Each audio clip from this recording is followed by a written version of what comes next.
तो गाइस कैसे हैं आप सब लोग। डार्क स्पिरिट के एपिसोड 245 के साथ हाजिर हूँ। तो लास्ट एपिसोड के एंड पे हमने देखा था जियान चेंग हमारे लिन फेंग को स्वर्ड इंटेंट के बारे में बता रहा होता है, स्वर्ड इंटेंट और उसकी स्टेजेस के बारे में बता रहा था, और साथ ही वो उसे लास्ट के ऊपर अपने जाम को उसके सामने करते हुए कहता है चलो इस जाम को चीयर करते हैं। चाहता हूँ कि हम लोग इस ग्रेट कंपटीशन के दौरान में एक दूसरे से फाइट करें, मैं वहाँ पर तुम्हारे साथ कम्पीट करना चाहूंगा। है ना। लिन फेंग भी जल्दी से अपने जाम को उठाता है और उसके साथ चीयर करता है। तो ये सभी लोग यहाँ पर काफी ज्यादा खुश होते हैं और दोबारा से यहाँ पर अपनी पार्टी को एंजॉय कर रहे होते हैं। यहाँ पर हीटियन एम्पायर से जितने भी लोग आए होते हैं वो सभी लोग बहुत ज्यादा एरोगेंट होते हैं। वो हमारे जूजू कंट्री के प्रिंस के बारे में बातें कर रहे होते हैं कि इसे यहाँ पर पार्टी देना बिल्कुल भी नहीं आता और जो यहाँ पर हमारे साथ बिल्कुल भी अच्छा नहीं कर रहा। लिन फेंग उन सभी की तरफ देख रहा होता है और सोच रहा होता है पता नहीं ये सभी लोग कहाँ से उठकर आ गए हैं, इन सभी को तो मैनर्स के बारे में कुछ भी नहीं पता। एक बार थर्ड एनवाई को दिखाते हैं। थर्ड एनवाई फिर से बात करना स्टार्ट करता है। थर्ड एनवाई कहता है डांस जिनजी तुम तो वाकई में बहुत ज्यादा खूबसूरत हो, तुमसे ज्यादा खूबसूरत कोई भी नहीं है। हमारे टियान फेंग में इतनी ज्यादा खूबसूरत लड़कियां बिल्कुल भी नहीं होती। ऊपर से हमने यहाँ पर ये भी सुना है कि तुम जीतर बजा सकती हो, तुम जीतर बजा सकती हो और बहुत ही अच्छा डांस कर सकती हो। जैसे हम लोग यहाँ पर तुम्हें जीतर बजाते हुए देखना चाहते हैं और साथ में तुम्हारा डांस भी देखना चाहते हैं। लगता है कि ये हमारे लिए बहुत बड़ी ऑनर की बात होगी और ये वाकई में बहुत अच्छा शो होगा। हमारे यहाँ पर आने में जूजू कंट्री में आने की हमारी ट्रिप तो सफल हो जाएगी। तुम लोग इतनी दूर टियान फेंग से यहाँ पर आए हैं तो कम से कम हम लोग तुम्हें जीतर बजाते हुए यहाँ पर तुम्हें डांस करते हुए तो देख ही सकते हैं।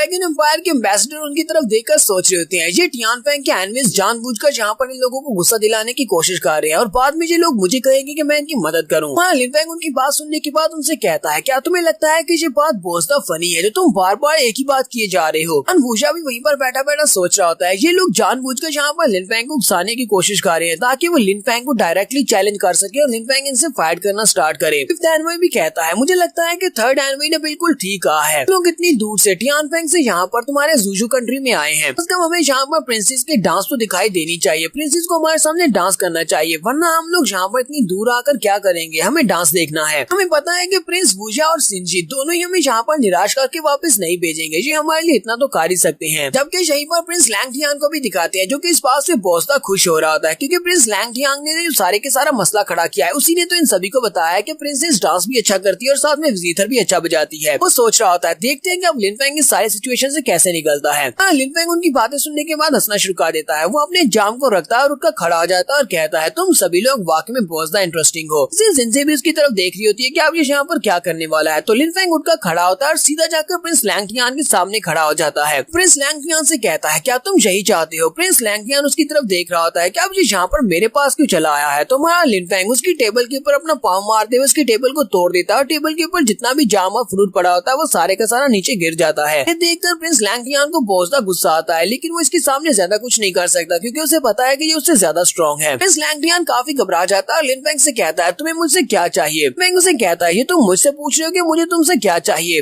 लिन फेंग फिर से अपनी बैक फ्लैश मेमोरीज को याद करता है। लिन फेंग कहता है डॉन्टियान लैंग ने पहले मेरे यूनाई सेक्टर को डिस्ट्रॉय किया, उसके बाद इसने प्रिंसेस को किडनैप किया और साथ ही इसने मोशुई कंट्री के साथ हाथ मिलाया हुआ था। इसको किडनैप किया और मुझे मरवाने की कोशिश की, उसके बाद इसने जनरल लियू कैंग को मरवाने की कोशिश की। फेंग इन सारी बातों को याद करने के बाद डॉन्टियान लैंग से कहता है प्रिंस डॉन्टियान लैंग तुम्हें ये बात अच्छी तरह से पता है कि मैं तुमसे कितनी ज्यादा नफरत करता हूँ, तुमसे इतनी ज्यादा नफरत करता हूँ कि मैं यहाँ पर तुम्हें एक सेकंड भी जिंदा नहीं देख सकता। मैंने तुमसे पहले भी कहा था या तो तुम जिंदा रहोगे या फिर मैं जिंदा रहूंगा, हम दोनों एक ही आसमान के तले जिंदा नहीं रह सकते। इस लैंगटियान लिन फेंग की बात सुनने के बाद सोच रहा होता है हालांकि मेरी कल्टीवेशन पहले के मुकाबले में काफी बढ़ चुकी है लेकिन फिर भी ये लड़का मुझसे ज्यादा स्ट्रॉन्ग है, यहाँ पर इसको इस तरह बुली नहीं कर सकता। लिन फेंग उसे कहता है आज यहाँ पर सेकंड प्रिंस ने इतनी बड़ी एफर्ट की, यहाँ पर इतने सारे लोगों को बुलाया और यहाँ पर एक बैंक्वेट पार्टी रखी है जहाँ पर तुम्हें देखने के बाद भी तुम्हें मार नहीं रहा, तो ये सब कुछ प्रिंस वूजा की वजह से है क्योंकि मैं उसकी बहुत ज्यादा रिस्पेक्ट करता हूँ, इसी वजह से मैं उसकी पार्टी को खराब नहीं करना चाहता तुम्हें मारकर। लेकिन तुम तो बहुत बड़े घटिया इंसान हो, तुम यहाँ पर जो कर क्या रहे हो, तुम यहाँ पर जानबूझकर बार बार मुझे प्रवोक कर रहे हो, तुमने यहाँ पर सिर्फ और सिर्फ मुझे मरवाने के लिए इन सारे एनिमीज को गुस्सा दिलाया और सिर्फ इतना ही नहीं बल्कि तुमने इस सब में हमारी प्रिंसेस को भी शामिल कर दिया। तुमने प्रिंसेस के बारे में उन सबको ये बताया जिसकी वजह से अब वो एक ही बात को पकड़कर बैठ गए हैं। डॉन्टियान लैंग तुम्हें क्या लगता है कि तुम बहुत बड़े स्मार्ट इंसान हो, तुमने यहाँ पर उन लोगों के जहन में ये बात डाल दी कि इस प्रिंसेस को जीतर बजाना आता है और ये अच्छा डांस करती है, तो ये सब कुछ जानबूझकर कहा था ताकि वो लोग मेरे पर अटैक करें या मुझे चैलेंज करें और चैलेंज के दौरान मुझे मार डालें। लगता है कि तुम एक बहुत ही जीनियस और स्मार्ट इंसान हो लेकिन मेरी नजर में तुम एक सुअर हो, के पास दिमाग नहीं है। इस वूजा लिन फेंग की बातें सुनने के बाद हल्का सा मुस्कुरा रहा था और कहता है लिन फेंग ने यहाँ पर जितनी बातें की हैं इस बातों का मतलब यही है कि वो प्रिंस लैंगटियान के चेहरे पर डायरेक्टली डायरेक्टली थप्पड़ मार रहा है कि वो सिर्फ बातें कर रहा है, लेकिन उसकी बॉस ना इंसल्ट हो रही है। मुझे भी ये बात अच्छी तरह से पता है कि ये सब कुछ इसी का किया धरा है। इसने प्रिंसेस के बारे में इन सभी कुछ यहाँ पर बताया, जिसकी वजह से वो लोग लिनफेंग के खिलाफ होते जा रहे हैं। लेकिन इसकी ये सारी ट्रिक्स अब जहाँ पर काम नहीं करेंगी। प्रिंस लैंगथियान वहीं पर काफी गुस्सा हो रहा था और साथ ही सोच रहा होता है, जब मैंने मोशवी को डिस्ट्रॉय किया था उस वक्त तुम सिर्फ और सिर्फ एक छोटे से कीड़े मकोड़े थे। अब तुम्हारी कल्टीवेशन काफी ज्यादा बढ़ चुकी है, लेकिन फिर भी मेरी नजर में तुम एक कीड़े से ज्यादा कुछ भी नहीं हो। प्रिंस लैंग साथ ही बहुत ज्यादा गुस्सा हो रहे होते हैं। प्रिंस पूजा कहता है ये कल्टीवेशन की दुनिया है, कल्टीवेशन की दुनिया में